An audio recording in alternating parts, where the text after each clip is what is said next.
Con motivo del cuarto centenario del nacimiento de la Madre Teresa de Jesús, ahora estamos en el quinto, pero con motivo del cuarto centenario del nacimiento de la Madre Teresa de Jesús, siempre nos referiremos a ella así, la Madre Teresa de Jesús o Santa Teresa de Jesús o Doña Teresa de Ahumada. El resto de los nombres pues son nombres ahistóricos, es decir, Teresa de Ávila, no cabe. El Ateneo de Valladolid situó el 28 de marzo de 1915 en los muros de la cuarta fundación de la Reforma Carmelitana una placa en la que se podía leer: aquí vivió Santa Teresa de Jesús. El Ateneo dedica este sencillo homenaje a la santa doctora castellana en el cuarto centenario de su nacimiento. Sin duda el Ateneo tenía visión de futuro, porque oficialmente todavía no era doctora de la Iglesia, proclamación que hizo el Papa Pablo VI en 1970. Por otra parte, anteriormente, el Papa León XIII, en los días del arzobispo Benito Sancífores, en 1886, la había nombrado patrona de la Archidiócesis de Valladolid. La Archidiócesis de Valladolid es ese territorio de la Iglesia en España ocupado por las diócesis de Zamora, Ciudad Rodrigo, Salamanca, Ávila, Segovia y Valladolid, desde la sede metropolitana de Valladolid, que tiene un arzobispo. Bueno, pues sobre ese territorio, la patrona, desde 1886, es Santa Teresa de Jesús. Finalmente, el ayuntamiento de esta ciudad del Pisuerga, y nunca mejor dicho, esto de ciudad del Pisuerga hablando de Santa Teresa, la nombró el 10 de agosto de 1968 vecina de honor de la ciudad de Valladolid en el cuarto centenario de su llegada a esta ciudad. Y es que es menester subrayarlo, las tierras de Valladolid resultan profundamente teresianas, no pudiendo renunciar a este honor. Fíjense, de las 17 ciudades que hoy en la prensa cada 2 por 3 hablamos de ciudades, oímos hablar de las ciudades teresianas, de las 17 que van a tener un gran protagonismo. Hoy en Fitur se presentaba la ruta Las Huellas de Santa Teresa, con motivo del quinto centenario de este nacimiento. Bueno, pues de esas 17 ciudades teresianas, 2 de ellas se encuentran en la provincia de Valladolid, que son Medina del Campo y que es la propia ciudad de Valladolid. Consideración únicamente igualada por las salmantinas Alba de Tormes y Salamanca. Todas las huellas de la Reforma Descalza del Carmelo, hablando únicamente de las monjas, no solamente se encuentran en Medina y en Valladolid, sino también tendríamos un tercer convento histórico. Habría un cuarto en Tordesillas, pero un tercer convento histórico que sería el de, y también hay otro en Villagarcía, el de Medina de Rioseco. Precisamente en Medina de Rioseco, que ya saben ustedes que allí no se encuentran ya las carmelitas descalzas, en esos muros solitarios, muy solitarios porque están abandonados. Una de las cosas más tristes que a mí me parece es un convento vacío. Más triste me parece cuando las autoridades no hacen nada por solucionar la papeleta de un convento vacío. Todavía me parece más triste. Y ese convento se va cayendo poco a poco. Bueno, pues en el convento, en el edificio histórico de las Carmelitas Riosecanas, hay una placa que dice que Santa Teresa, pasando por allí camino de Palencia, en 1580, dijo: «Qué bien estaría en este lugar un monasterio de Nuestra Señora». Aquel convento se fundó el 2 de marzo de 1603, ya había muerto la Madre Teresa de Jesús, bajo la especial protección de la duquesa Victoria Colonna, que era la duquesa de Medina de Rioseco y viuda del almirante de Castilla.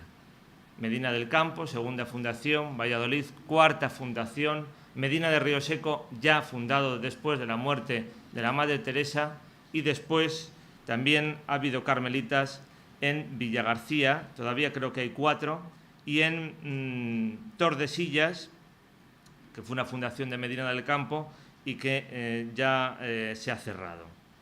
Todo ello no resulta extraño, conociendo el papel histórico de Valladolid, de su tierra y de su ubicación geográfica. Si hoy hablamos que la ciudad es crucial, pues para la ubicación de la capital política de Castilla y León, de sus aeropuertos o incluso del desarrollo de la línea de alta velocidad, pues fíjense en el siglo XVI con un peso político inigualable, comercial, financiero. En esto también Medina del Campo era muy importante porque era la capital económica de aquella corona de Castilla con sus ferias. Bueno, pues naturalmente Santa Teresa fundó en un lugar de gran importancia geográfica, política y también de decisión posterior para otras fundaciones. Y fíjense que no es anacrónico hablar de Santa Teresa y hablar de los trenes de alta velocidad, de los modernos sistemas de comunicación en una monja inquieta y andariega como fue Teresa de Jesús. Así pues, Medina y Valladolid, sedes de la segunda y cuarta fundación, aunque desde las orillas del Pisuerga bellas, la Madre Teresa fue moradora y decidió muchos aspectos de la expansión posterior. Y también Valladolid estuvo muy presente en su correspondencia. Ella, que fue gran escritora de cartas, extraordinaria narradora de la cotidianidad en el principal medio de comunicación entre personas que existía en su época. De esta manera, su primera estancia corresponde al tiempo de su cuarta fundación. A pesar de sus orígenes vallisoletanos, familiares, entre sus abuelos maternos y paternos. Su abuela paterna, Inés de Cepeda, era de Tordesillas, mientras que de Olmedo era la villa de sus abuelos maternos, Juan Dávila y Ahumada y Teresa de las Cuevas, los padres de su madre Beatriz. La primera pregunta es pensar cuándo a Teresa de Jesús la plantearon la fundación de Valladolid. Hay distintas hipótesis, distintos autores que han hablado que antes de la fundación de Medina, que tras venir de la tercera fundación de Malagón, pero lo mejor es recurrir a la propia Teresa de Jesús, al libro de sus fundaciones. No hay que tener miedo a los clásicos. Yo siempre se lo digo a mis alumnos en la facultad: abran los libros de los clásicos, que no les van a morder, Entonces, y lo van a además entender y se van a divertir, van a poder entender perfectamente lo que les dicen. Bueno, pues fíjense, ese libro de las fundaciones, páginas que ella escribió por mandato, por disposición del jesuita Jerónimo de Ripalda. Dice ella así: antes de que se fundase este monasterio de San José de Malagón, 4 o 5 meses, tratando conmigo un caballero principal mancebo, me dijo que si quería hacer monasterio en Valladolid, que él daría una casa que tenía con una huerta muy buena y grande, que tenía dentro de una gran viña, de muy buena gana, y quiso dar luego la posesión. Tenía harto valor. Yo la tomé, desde a 2 meses, poco más o menos. Le dio un mal tan acelerado que le quitó la habla y no se pudo bien confesar, aunque tuvo muchas señales de pedir al Señor perdón. Murió muy en breve, harto lejos de donde yo estaba. Así pues, la fundación de Valladolid fue ofrecida por un noble, un caballero principal mancebo, Bernardino de Mendoza, cuñado de Francisco de los Cobos, secretario del emperador Carlos V, y hermano de doña María de Mendoza, pues para entonces Francisco de los Cobos ya había fallecido. Diego de Yepes, en la biografía de Santa Teresa, subraya la priesa que demostraban los fundadores porque esa fundación se llevase a cabo. Pero ¿quién eran estos Mendoza? Bernardino de Mendoza, María de Mendoza y un tercer hermano importante en la vida de Teresa de Jesús, como va a ser Álvaro de Mendoza. Bueno, Bernardino de Mendoza es el hijo menor de una amplia descendencia, la de los condes de Rivadavia. Su padre, Juan Hurtado de Mendoza, adelantado de Galicia, su madre María Sarmiento, que va a heredar el condado de Rivadavia. Parientes de los Pimentel, que eran los condes de Benavente, parientes de los almirantes de Castilla, parientes de los Fernández de Velasco, que eran los condestables de Castilla. Tanto estos Mendoza como los Sarmiento pertenecían, claro está, a la alta aristocracia, pero carecían de la fortuna que su estatus social requería. Para eso necesitaban que en una amplia descendencia, como la de sus hijos, trazar bien los matrimonios. Y su hija María de Mendoza casó con el citado Francisco de los Cobos, secretario, le repito, de Carlos V. Un hombre que no tenía, sin embargo, esa ascendencia noble, pero que tenía las posibilidades económicas que no tenían los condes de Rivadavia. De Francisco de los Cobos, uno de sus autores clásicos, Keniston, dice que, nacido en la oscuridad y en la pobreza en una pequeña ciudad de Andalucía, Úbeda, la historia de su ascenso al poder, a la gloria internacional y a las riquezas fabulosas al servicio del emperador Carlos V. Se produce el matrimonio entre María de Mendoza y Francisco de los Cobos. Aquel matrimonio va a ser un matrimonio esencial para entender el Valladolid de la primera mitad del siglo XVI. Van a edificar sus casas principales enfrente del convento de los dominicos de San Pablo. Esto va a ser muy importante para la Madre de Teresa de Jesús, como después veremos, un palacio que forma parte de esa arquitectura parlante, es decir, un palacio hecho para destacar lo que socialmente representaba Francisco de los Cobos y María de Mendoza. Su hermano pequeño, Bernardino de Mendoza, va a administrar muchas de las propiedades rurales y urbanas que pertenecían a su hermana después de enviudar. Y el tercero de los hermanos, Álvaro de Mendoza, fue obispo de Ávila desde 1560 hasta 1577, es decir, era el obispo de Ávila en el momento en que Teresa de Jesús funda su primer palomarcico, el convento de San José de Ávila.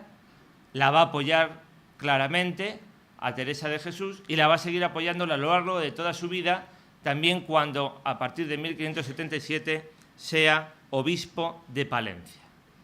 Es decir, tiene en los Mendoza los fundadores del convento de Valladolid.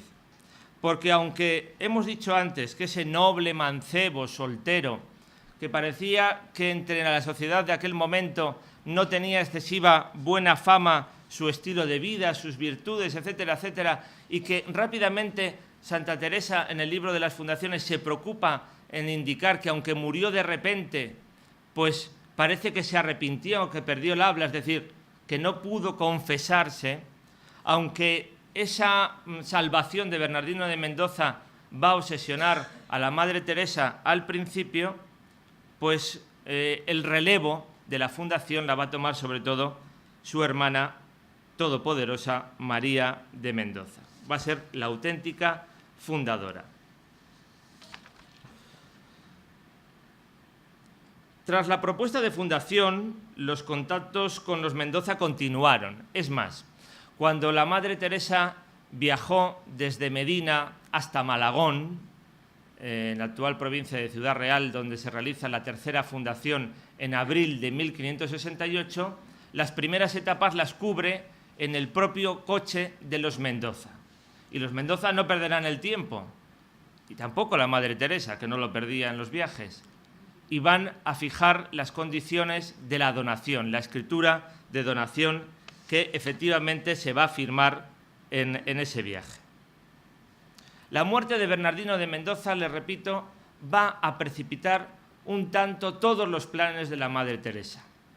Ella misma en las fundaciones indica que se ve apremiada por conseguir la salvación de ese alma que tenía que estar padeciendo en el purgatorio.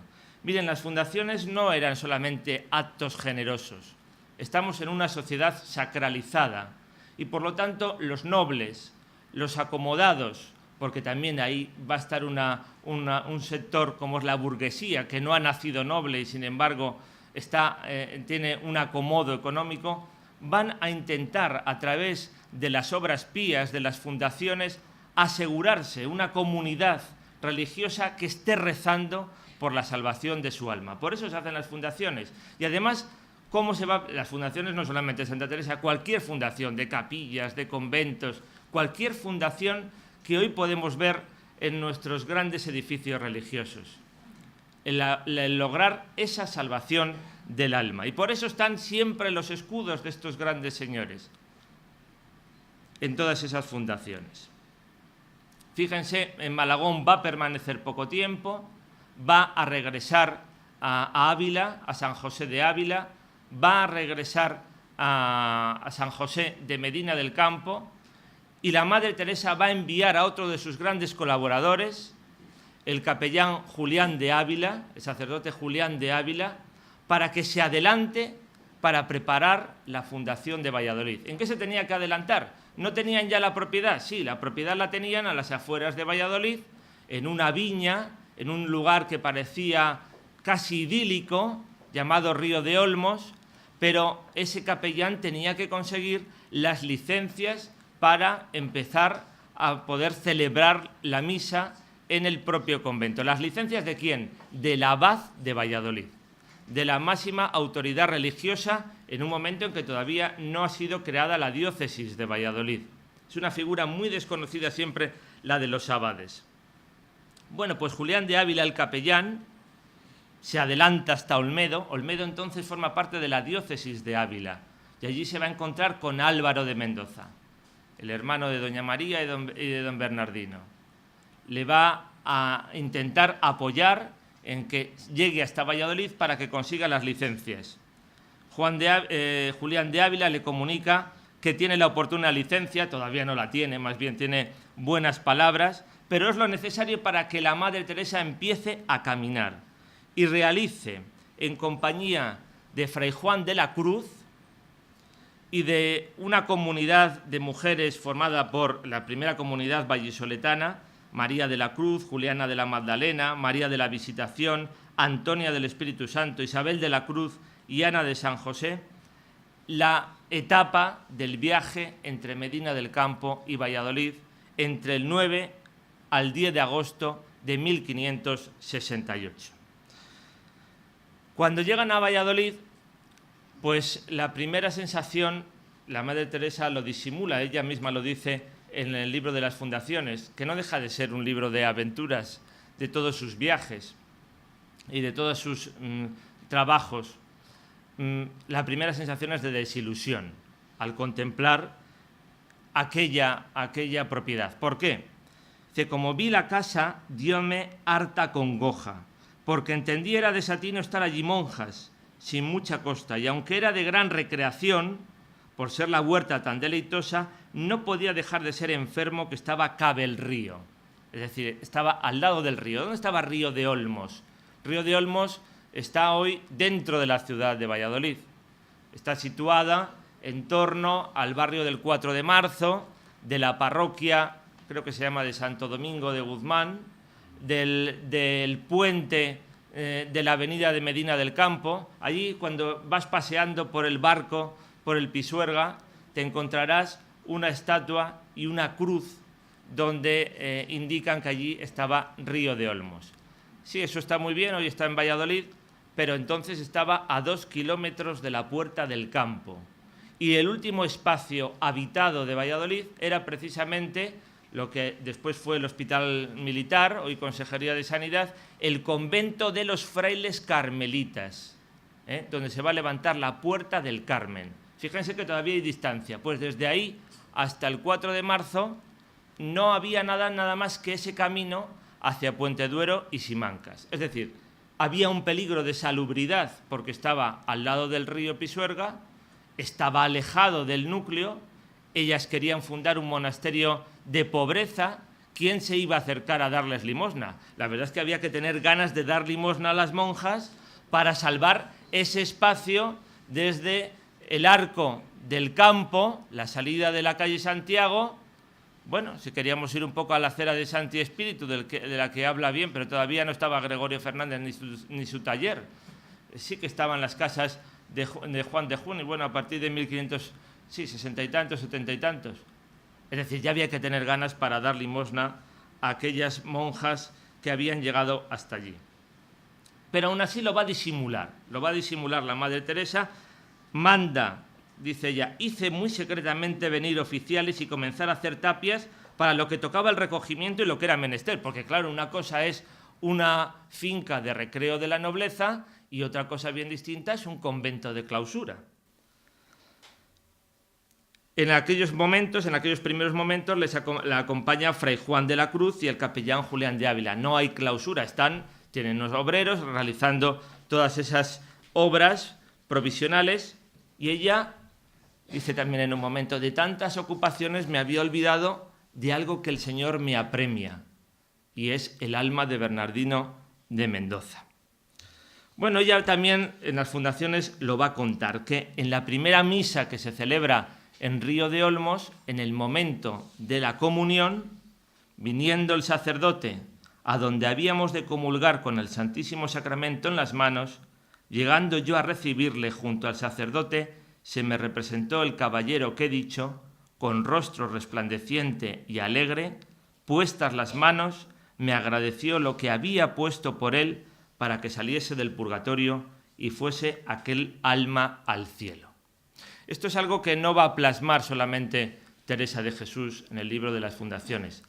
Nos cuenta Julián de Ávila, que es el sacerdote que la estaba dando de comulgar en ese momento, en las declaraciones que hace en los procesos de beatificación, que son de gran interés, es una fuente histórica de primer orden, en el caso de Teresa de Jesús, que efectivamente él se da cuenta de lo que está sucediendo. Dice: fui a dar a la Santa Madre el Santísimo Sacramento, la hallé tan arrobada y enajenada de sus sentidos que se daba bien a entender la estaba Dios haciendo alguna grandísima merced. Y qué mayor que mostrarla a un alma ir al cielo, y más de quien ella tanto deseaba y por quien se hacía aquella casa. Es decir, no había existido, no he encontrado yo muchos casos semejantes de salvación tan inmediata, de fundar, llegar, la misa y salir del purgatorio.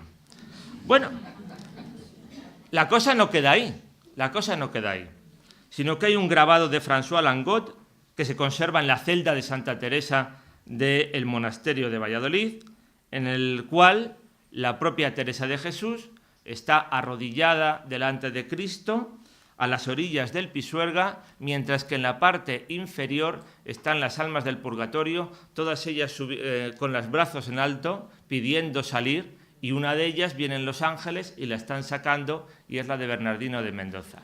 Y no solamente François Langot, sino que dice uno de los autores que con motivo del 4º centenario de Santa Teresa publicó un estudio sobre Santa Teresa de Valladolid en 1915, José María González de Chávarri, dice que responde al original de Pedro Pablo Rubens. Pedro Pablo Rubens estuvo en un original de Pedro Pablo Rubens que está en el Museo de Amberes y que podemos encontrar. Todo eso está perfectamente documentado. Lo cierto es que el comienzo oficial del nuevo monasterio, que no se va a llamar de San José era el de Ávila, de San José el de Medina, de San José el de Malagón, él se va a llamar el convento de la Concepción de Nuestra Señora del Carmen.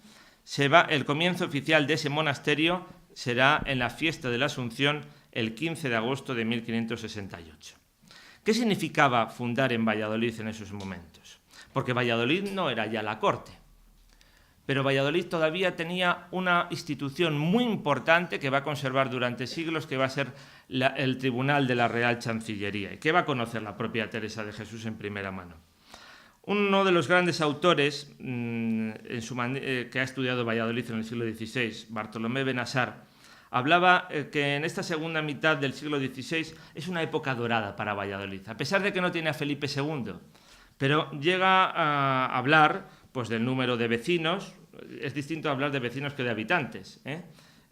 Aproximadamente Valladolid podía tener entonces unos 30.000 habitantes, y llega a decir Benassar que en aquellas calles vivían gentes más geniales que el propio Felipe II. Él pone el ejemplo de Teresa de Jesús, él pone el ejemplo de Pedro de la Gasca, él pone el ejemplo de Fray Bartolomé de las Casas, él pone el ejemplo de Alonso Berruguete y de Juan de Juni, de Esteban Jordán, de Gaspar Becerra, de la familia Arfe, de Francisco Suárez, muy jovencito, de Luis de Mercado, de Fray Luis de Granada, de la ciudad, ahora lo dice el ayuntamiento, en la que aprendió a leer Cervantes, porque Cervantes vivió en Valladolid de pequeño, de Lope de Rueda, ya que hablamos de Cervantes, un poquito en los años 50 estuvo Lope de Rueda.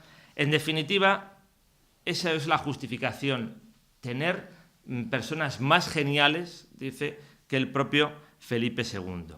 Se podía decir que en torno a 1578 Valladolid había superado la pérdida de la corte, incluso con la recuperación económica de la villa y con una serie de sectores, al mismo tiempo que las dos medinas vivían una última etapa de florecimiento, y que a Valladolid se volvía a establecer Fabionelli de Espinosa, que era originario de Valladolid, había pasado por Sevilla y vuelve a Valladolid.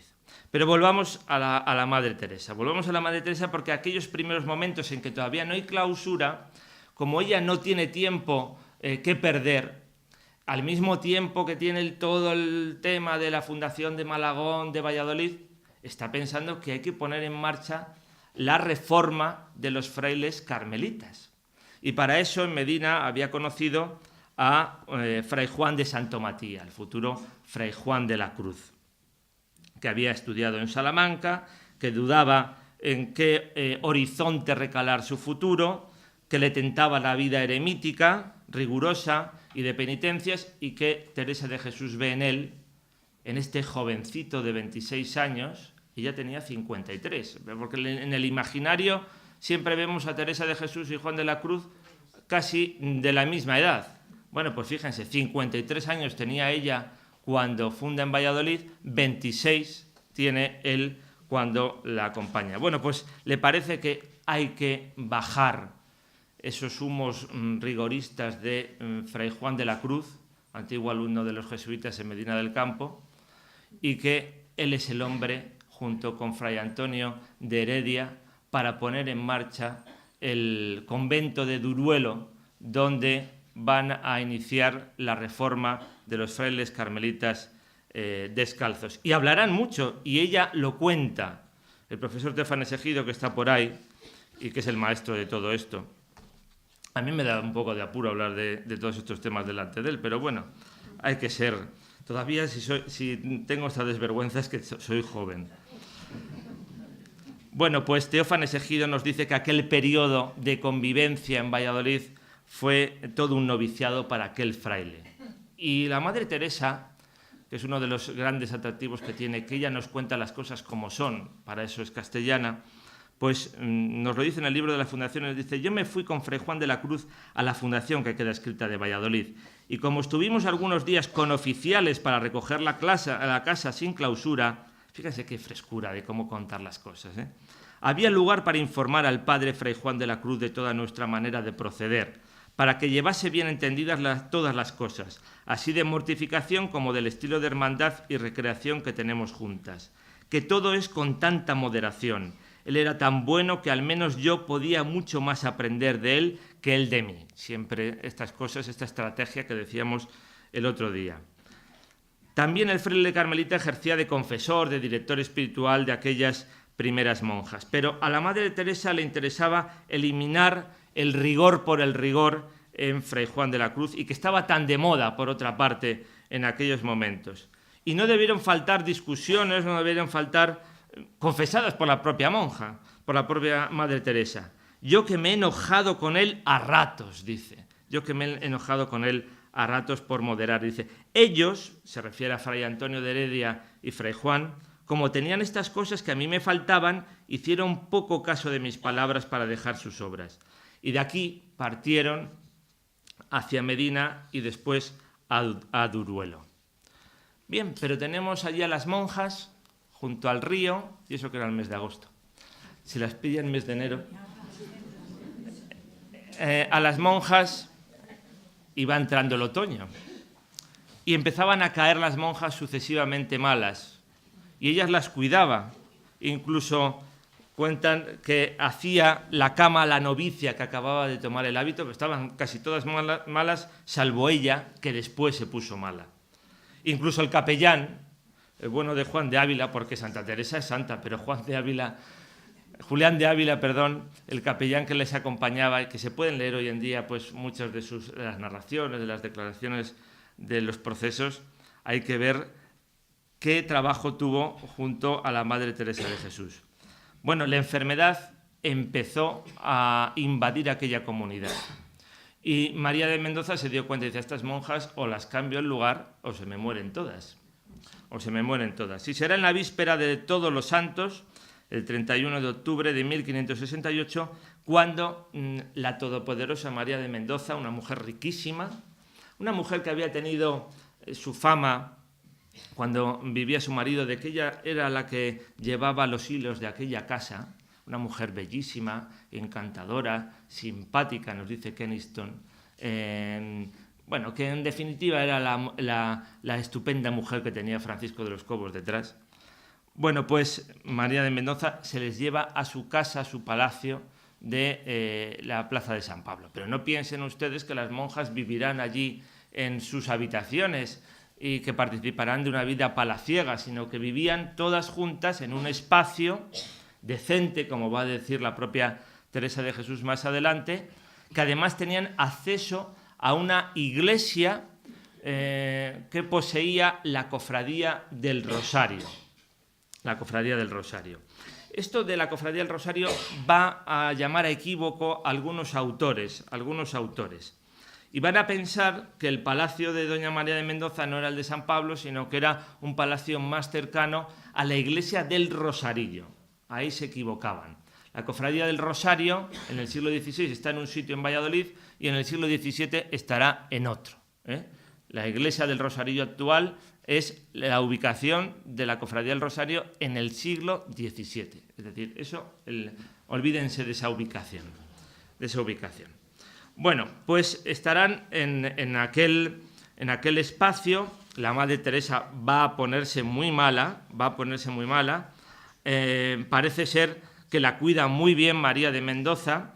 En los procesos de beatificación, algunas de las monjas de aquellos momentos dicen: estuvo tan mala la Santa Madre que pensaron que se muriera, y con ser el mal tan recio no quería tomar cosa de alivio, que aun unos jarros que la dieron con tener una sed grandísima no los quiso tener, diciendo que era poca pobreza y perfección tener tanto regalo, es decir, cuidarse.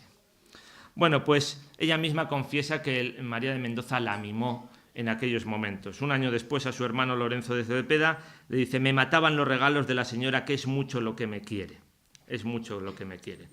Y confiesa a otra de sus amigas de aquellos momentos, Luisa de la Cerda, dice: con vuestra señoría y en su tierra, en Toledo, me va mejor de salud, aunque la gente de esta, la de Valladolid, menos mal que dice esto, no me aborrece, gloria a Dios. Si hubiese dicho lo contrario, no sé yo si estaría yo aquí diciendo estas cosas de Santa Teresa.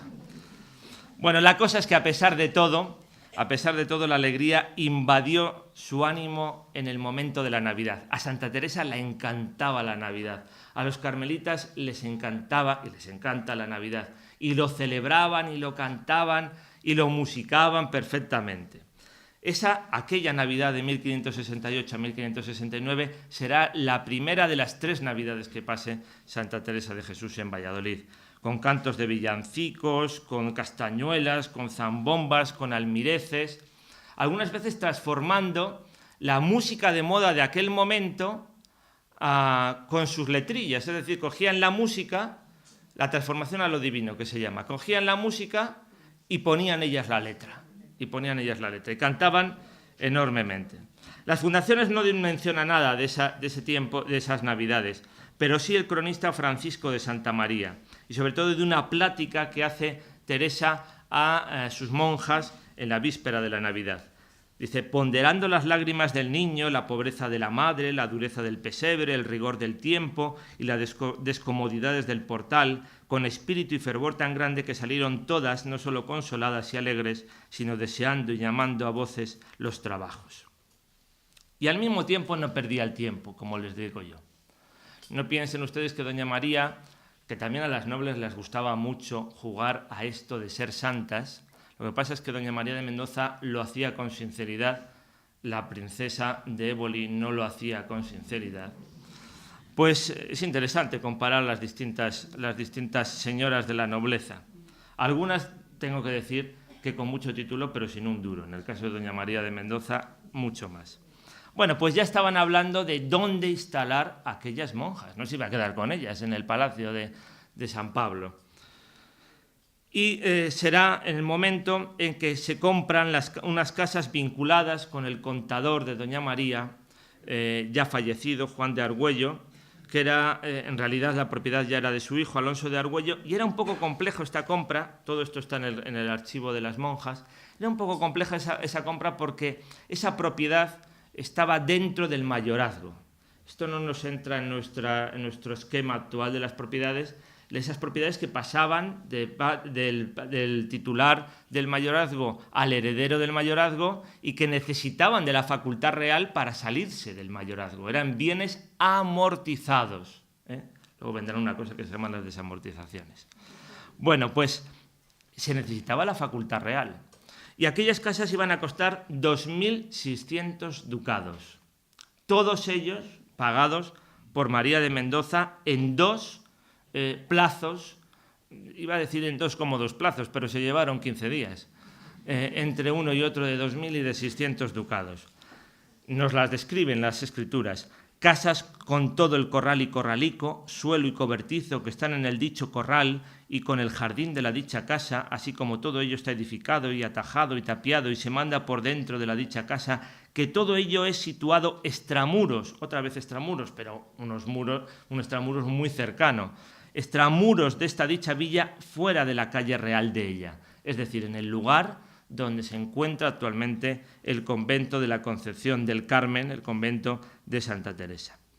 Bien, pues los que venden, fíjense ya, estamos hablando de 1568-69, siempre el deseo de estar presente en un espacio sacralizado por parte de los privilegiados era claro, ¿no?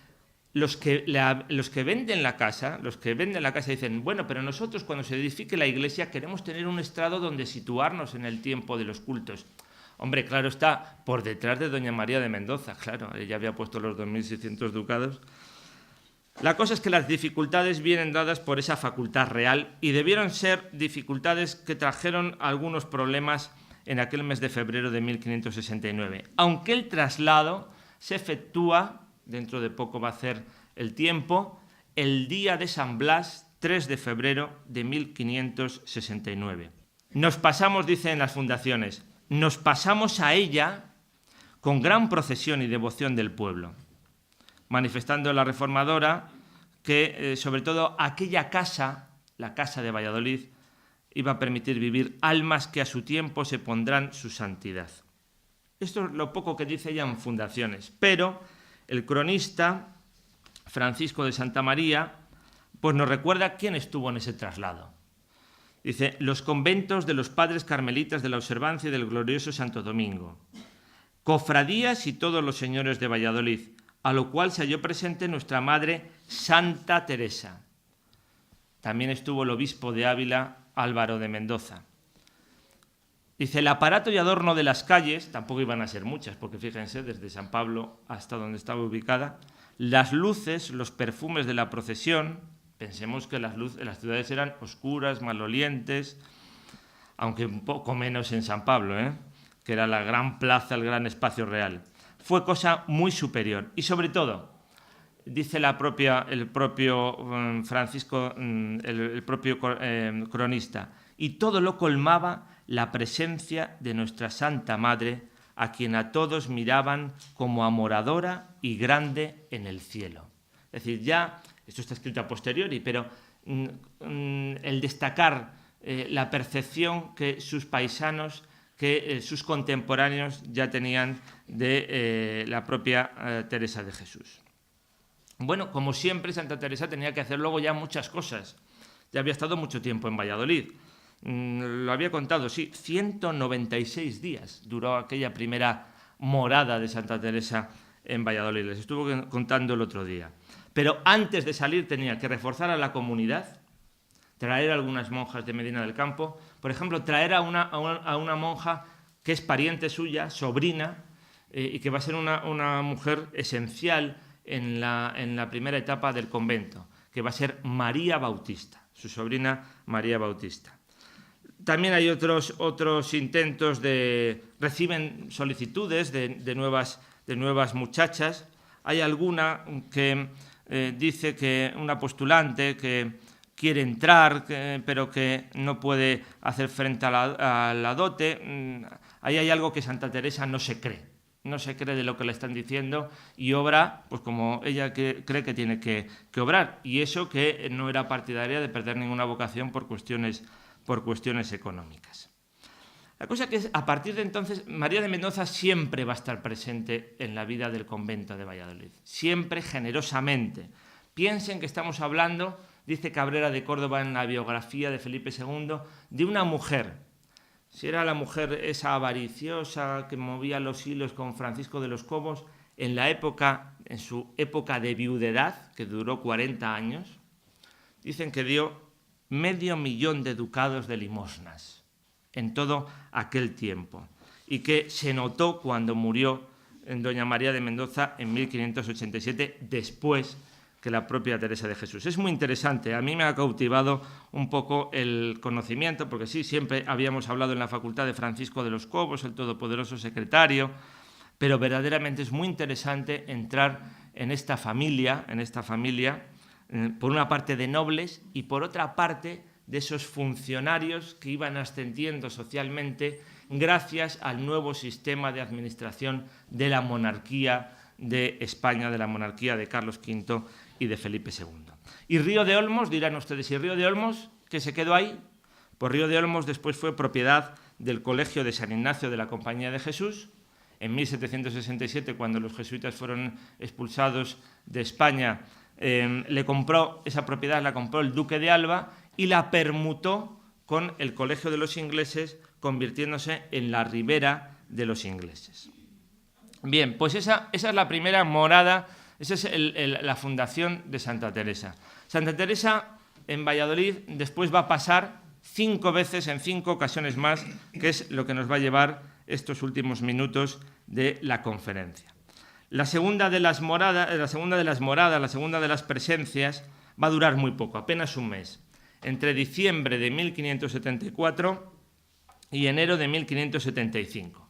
Desde 1569 habían pasado muchas cosas, había fundado en Toledo, se había enfrentado a los caprichos de la princesa de Éboli, había establecido monjas en Salamanca y Alba de Tormes, había aceptado el cargo de priora en la Encarnación de Ávila, fíjense, cargo de priora de la Encarnación, del convento donde había salido, de su antiguo convento donde había estado muchos años, pero volviendo al convento del cual había salido, volviendo a fundar después en Segovia. Y cuando llega a Valladolid, en Valladolid tiene ahí uno de los grandes asuntos que van a llevar mucho tiempo en aquellos años 70 y que va a ser la vocación de una noble, Casilda de Padilla, de una noble, la hija de los condes de Buendía, adelantados de Castilla, que al final aquella vocación, que ya lo veía clarísimo, la vocación de Casilda de Padilla, va a salir mal y va a llevar a enfrentarse, creo que de las pocas veces, como en alguna ocasión me dijo el profesor Teófanes Ejido, que tuvo una controversia con sus amados jesuitas. Ya veremos por qué si nos da tiempo. Le interesaba mucho a la Madre Teresa que la priora de Valladolid, y en eso se va a ocupar en ese mes que estuvo en Valladolid, entre 1574 y 1575, las segundas Navidades, pues sea la priora María Bautista, pero ella, como siempre, ya saben, al camino para fundar, nada más y nada menos, sale de Valladolid para fundar en Beas de Segura en Jaén. ¿Qué suponía fundar en Beas de Segura en Jaén?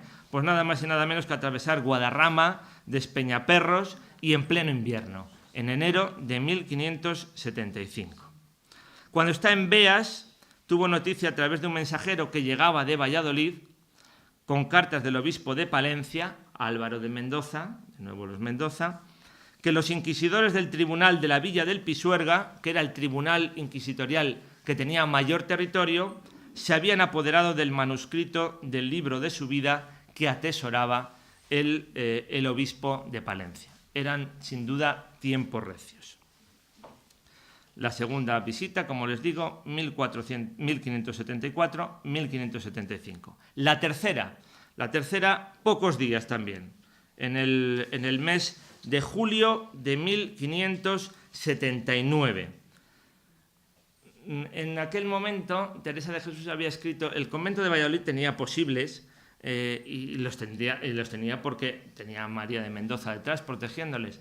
Y les pide dinero la Madre Teresa a las monjas de Valladolid para sufragar el viaje de un fraile carmelita que llegase hasta Roma, pues para venderles al Papa que efectivamente los descalzos, los grandes enfrentamientos entre calzados y descalzos, los descalzos tenían que recibir el apoyo pontificio. Ella se prepara por si las de Valladolid no sueltan el dinero. Se prepara, pero en ese sentido tiene que recular, con perdón de la expresión, porque la comunidad vallisoletana fue generosa y dice: sea con vuestras reverencias el Espíritu Santo y la pague y a todas esas hermanas las buenas Pascuas que me dieron, las buenas noticias que me dieron. Cuando viene a Valladolid, tras una ausencia de 4 años, pues viene acompañada de una de las mujeres más interesantes, seguidoras de Santa Teresa, de las discípulas de Santa Teresa, que va a ser Ana de San Bartolomé, su secretaria, su enfermera, que la acompaña desde que se rompió el brazo al caerse en el convento de San José 1 año y medio antes. Aquel recibimiento la reciben muy bien, se lo relata Santa Teresa al fraile carmelita Jerónimo Gracián de la Madre de Dios. Jerónimo Gracián es vallisoletano, es un carmelita todavía muy poco estudiado. Padre Teófanes tiene que hacer una biografía suya en cualquier momento, porque además se cumple este año el 4º centenario de su muerte, en 1614. Le escribe al padre Gracián, dice: yo llegué aquí a Valladolid 4 días y buena, gloria a Dios, y sin ningún cansancio, porque el tiempo hizo muy fresco. Es cosa que me espanta lo que estas monjas se han holgado conmigo y estos señores, yo no sé por qué. Bueno, la están esperando todas las amigas de María de Mendoza. Imagínense a todas estas nobles a darle a la tabarra a la pobre Madre Teresa de Jesús. Entre ellas una que tenía muchos títulos pero poco dinero, la condesa de Osorno. Trajo a los jesuitas de cabeza. Y ella, que es muy clara en sus cartas, dice: Dios me libre de estos señores que todo lo pueden y tienen extraños reveses. Y en aquellos, fíjate, mucha gente se quiere vincular en aquellos momentos con Santa Teresa. Y una de ellas va a ser una vallisoletana, Marina de Escobar, que siempre quiso vincularse a Santa Teresa. Y cuando años después ella relata sus visiones y dice que recibe la visita de Santa Teresa, ya Santa Teresa había fallecido, pues entre los diálogos que entre ellas mantienen, la dice Santa Teresa: tú que quisiste ser una de nosotras, a Marina de Escobar. Marina de Escobar le tiene mucho interés años después en decir que ella ha conocido a Santa Teresa, que quiso ser carmelita, pero que claro que verdaderamente lo que le estaba disgustando en ese momento a la Madre Teresa es el asunto de Casilda de Padilla, que no me puedo detener en él porque nos llevaría mucho tiempo. Y también antes de salir hacia Salamanca el 30 de julio de 1579 escribirá al arzobispo portugués Teutonio de Braganza para hablarle, fíjense ustedes, de la reclamación de Felipe II al trono de Portugal, que no haya guerra. Es uno de los grandes asuntos políticos del momento. En 1580 Felipe II se convierte en rey de Portugal. Muy deprisa. La Cuarta de las Moradas comenzará el 8 de agosto de 1580 y durará algunos meses, porque lo que la trae a Teresa de Jesús en su cuarta visita es el testamento de su hermano Lorenzo de Cepeda, que dejará un testamento generoso para su convento de San José.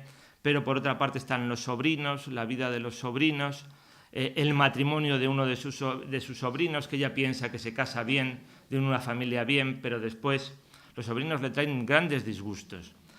Y como le traerá también la suegra de los sobrinos.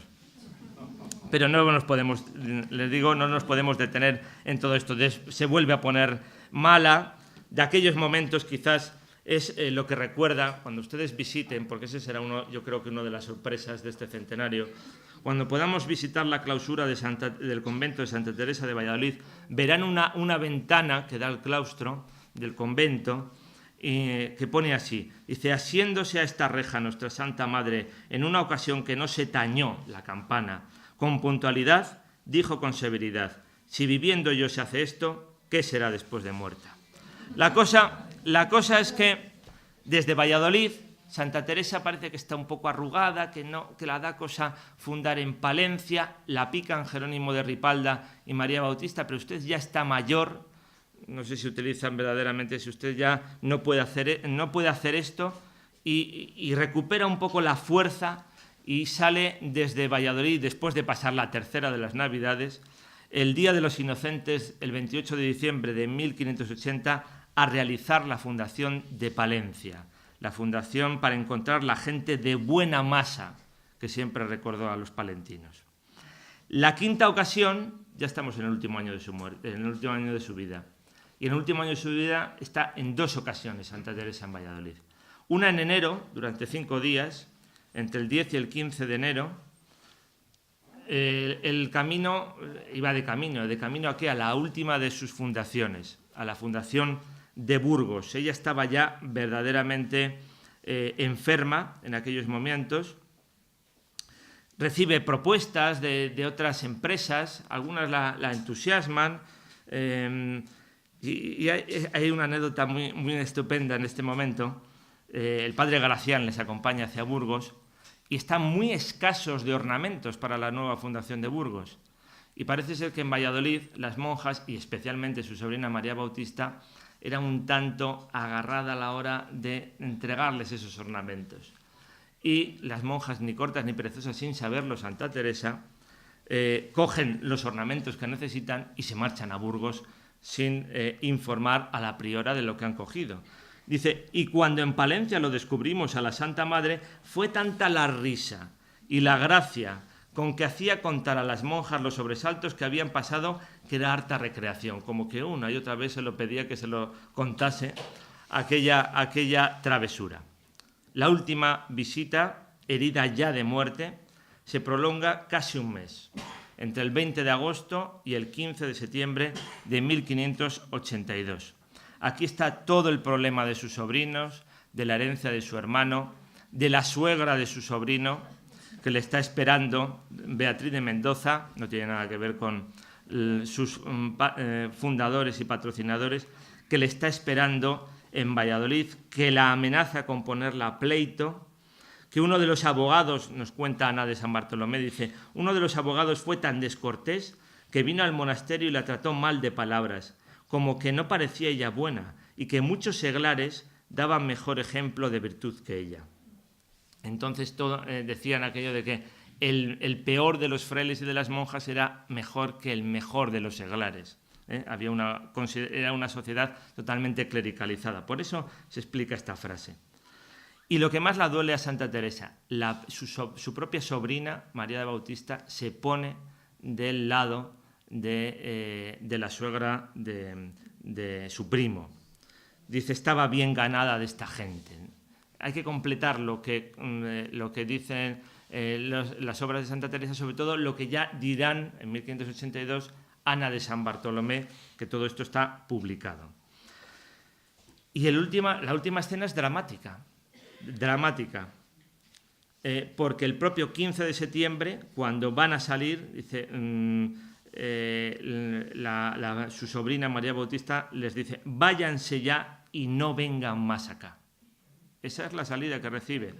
Y Santa Teresa, en las últimas palabras y abrazos dirigidas a sus hijas, lo que es entendido como un gran testamento hacia las monjas de Valladolid, les dice, no hagan las cosas por sola costumbre, sino haciendo actos heroicos de más perfección. Muy consolada voy de esta casa de la pobreza y caridad que unas tienen con otras. Procuren que siempre sea así. Esas son las últimas palabras de Santa Teresa en Valladolid.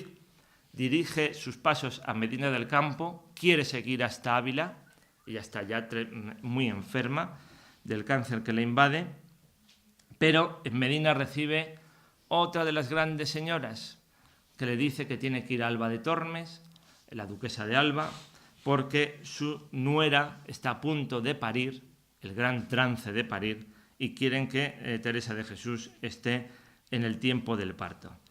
Y aunque llegó a Alba de Tormes, lo sabemos, no hubo ocasión para nada más. Pues el 4 de octubre de 1582, en aquella fundación, muere Teresa de Jesús. Ya saben que recibe sepultura el 15, no es que le tienen de cuerpo presente 10 días, sino que ese día entra la reforma del calendario del Papa Gregorio XIII y su fiesta es el 15 de octubre porque el 4 de octubre ya era la fiesta de San Francisco de Asís. Así pues, Valladolid, Medina del Campo, como ven, de Medina del Campo no he podido decir nada, apenas nada, pero es otra de las grandes ciudades teresianas vallisoletanas. Pues tenemos los conventos vivos, con un importante patrimonio documental. El otro día nos decía la hermana que aquí se conserva el autógrafo de Camino de Perfección, nos lo recordaba. Y fíjense, desde Valladolid también se crea la imagen para rezar a Santa Teresa. Ahí está Gregorio Fernández, que los papas subían a los santos a los altares, pero Gregorio Fernández lo hacía físicamente.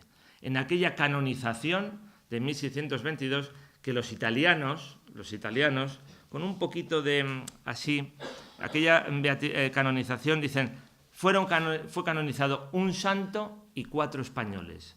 Pero fíjense, San Ignacio de Loyola, San Francisco Javier, San Isidro Labrador, Santa Teresa de Jesús y el santo italiano era San Felipe Neri. Desde entonces, Teresa de Jesús ha sido una mujer indispensable para explicar la historia y las letras de estos rincones de Castilla, de cuyos reinos fue proclamada patrona por aquellas cortes del siglo XVII. Desde entonces, Santa Teresa es indispensable para entender la forma de ser de los castellanos. Gracias.